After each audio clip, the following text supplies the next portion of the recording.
Some of the biggest records in the last couple of years were either mixed, produced, recorded, or mixed in Dolby Atmos at Just for the Record.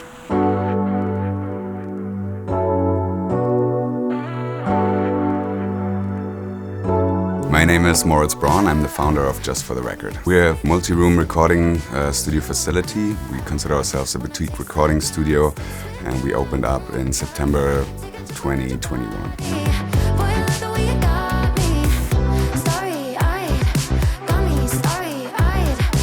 So honestly, it all started with Jochen, JV Acoustics. After I looked at this building for the first time and I thought it would be a good fit to build a recording studio, Jochen suggested that Mortiz from PMC come out here, have a look at it, and just do some due diligence, because he's been part of a lot of studio builds with Russ as well. And so he had a look around and thought it would be a good fit, and then I had to move really quickly on closing that deal and getting into escrow, purchase the building to start planning with Jochen. It took quite a while to get the first plan ready and to get an idea of how we optimize the space here. We wanted to use every square inch to its best ability. After we were set on what the layout would be and how many rooms we could fit in here based on his acoustic design, we started talking about equipment and what the workflow could be. It was always clear that it would be PMC. I started working on music on PMCs, and after I worked on PMCs, there was never anything, in my opinion, that came close to that. So those are kind of home to me. And he actually designed the acoustics and the rooms around the MV3 XPDs. So Russ came here before the studio opened, or mid-construction basically. Him and Maurice came here together. I think there was not even floors here. The fabric wasn't up, it was just concrete basically. And we just had a walkthrough, and I think he got a better sense of what this building is gonna be. And having built a lot of studios, he obviously had a good sense of what's required for this to be what it should be. And had amazing recommendations around workflow, around gear, around setups. That was extremely helpful. Hi, my name is Russ Belttary. I founded RSPE in 1991, and we've been building recording studios ever since. So it's been 5 years now since I met Moritz for the first time. I came in, tripped over concrete blocks, walked through the dust, asked him all the right questions about why he was doing this. He was certainly committed. And 2 years later, the doors were open to one of the most amazing studios we've ever seen.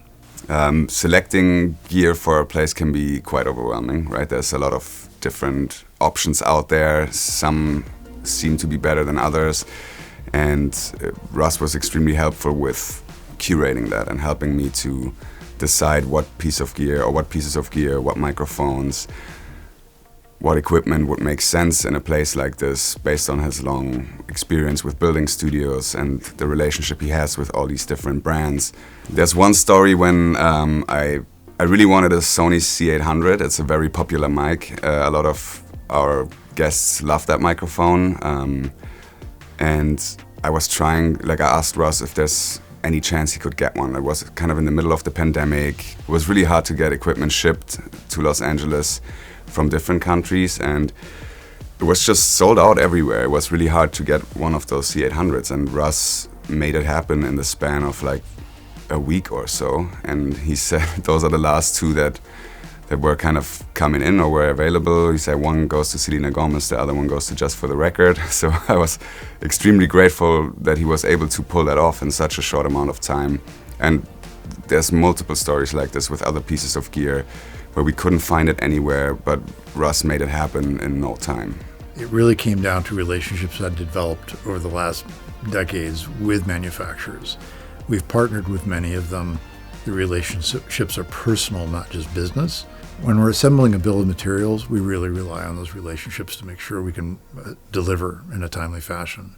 Another really crucial part of building this place was Brad Keeler from Progressive Designs. He's basically the guy who has the exclusive license in the States to build Jochen's designs. And he built all the acoustic panels, he did all the carpentry, he did the windows.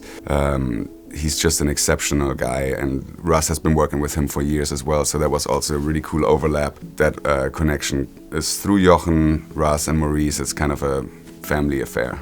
After all the design was pretty much done, also I needed to get a general contractor to take care of this whole undertaking. And Jochen and Mortiz both introduced me to Randy van Ostal from Classic Projects. Yeah, Randy had a really good eye for details, and he was very helpful with trying to translate a German design into American execution, basically. The details in this room that are more felt than seen are like the floating floors, the floating walls, the floating ceilings, decoupled AC ducts, air gaps between all the rooms. You needed someone that is really heightened with the attention to detail, and Randy was the perfect guy for that. So I would say like 2 months after opening, Maurice brought by Carrie formerly from Dolby, who now works somewhere else. So Carrie is basically the guy who brought Dolby Atmos to music. He was heavily involved with getting creatives into the format, and not just producers and engineers, but also artists. He was just really championing that format. And when he came by here, he thought this would be a great place to get involved with. So I started up a partnership with Dolby, and this is basically their unofficial showroom in Studio E. They sometimes bring by labels, artists, producers, and I'm really grateful to have a Dolby Atmos room here. It was kind of a tricky process because we just finished the whole building, and then 2 months later decided to rip out all the panels in Studio E and basically start that room over again with the help of Russ and Maurice from PMC. So I've been working closely with Dolby for over 20 years as one of their special partners. I don't recall what they call that, but and about 12 years ago, I met Andy, and I sat him down because Atmos was becoming a thing for film, and asked him to explain the whole process.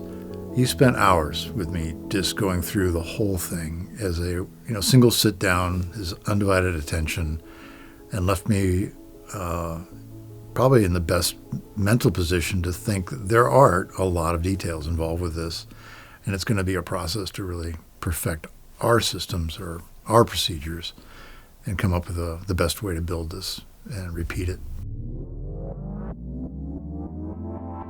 Matt Cerritos was extremely helpful with, down to pulling the wire with me to setting up the rig, the whole Dante configuration, the Avid matrix. Matt really got to dive into all that and Dolby Atmos, and kind of became the specialist in that format now. I would say he's one of the best Dolby Atmos mixers that I know.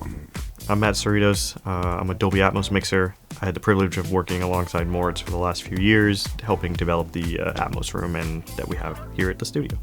The way I got started actually was before I was working at the studio. I actually was building a lot of Atmos rooms during the pandemic. I was working for a company where we were rolling out a lot of rooms.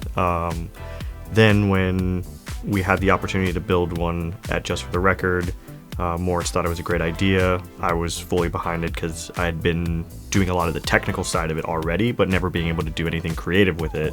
So I knew how to build the room, I just didn't know what to do with it. And so through the room being built here, I then just stuck my head in the sand and tried to figure out as many creative ways to work within the format as possible. Atmos rooms can be very technical. It's a lot of speakers, it's a lot of calibrations. We're trying to search for translation. If you're going to build a Dolby Atmos room, it's important that you get an understanding of the tools that are being used, because to be able to be as creative as possible with them, it requires you to have a deep understanding of them, to work alongside as the technology grows, as it goes in, translation-wise to headphones or cars or home theater systems. In kind of a short amount of time, Matt Cerritos was really the guy handling all of these projects and absolutely killing it. I'm very grateful for the trust that was extended to us by Billie Eilish's camp, St. Vincent's camp. The Kendrick Lamar record was mixed in Dolby Atmos here by Matt. The Avatar soundtrack was mastered here in Dolby Atmos. A lot of really cool things happened in a very short amount of time. Once I kind of sort of was getting my hands around how the technology works, I actually was able to reach out to a really great community of people who are also learning how to do this in real time. And they've been an amazing resource, but through that, it's also being challenged by the stereo mixers who aren't exactly working in this format. So being able to work with someone like, Kian on St. Vincent, or, Ollie Jacobs with the Kendrick record, these are guys who are trying to take the emotion that's in the stereo mixes, and when we move into the Atmos mixes, that those same emotions translate.